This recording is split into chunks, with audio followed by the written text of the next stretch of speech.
लगे छी सब गोटा के महादेव के नचारी सुनबल जा रहलू हन। बसहा चढ़ल शिव डमरू बजाबथि, घर घर खोजथिन कुमारी गे माई। बसहा चढ़ल शिव डमरू बजाबथि, घर घर खोजती कुमारी गे माई। गाम के पछिमाए करहथिन हेमंत रेखी, ओही घर गौरी कुमारी गे माई। गाम के पछिमाए करहथिन हेमंत रेखी, ओही घर गौरी कुमारी गे माई।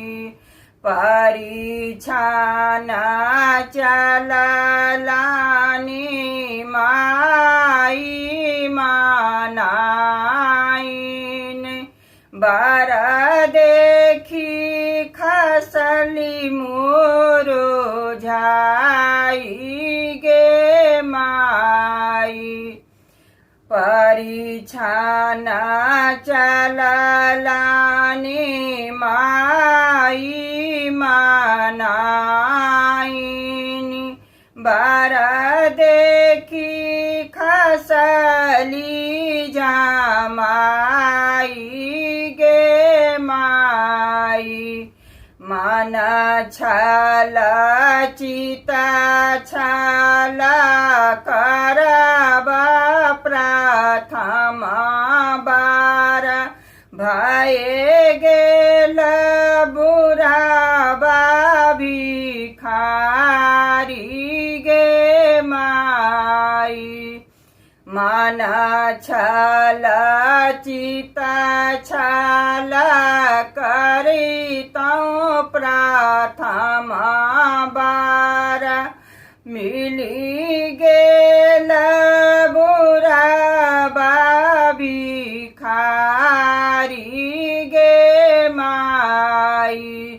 कल जोरी गौरी दाई बिनती करई छथिन, सुनो शिवयर जी हमार गे माई।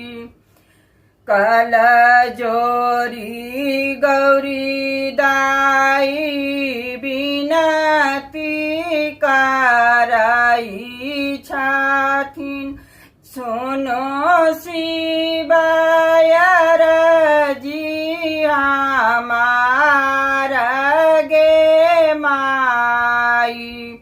एक बेराया हे शिव भेषब दलियऊ, देखत नगर केरा लोग गे माई।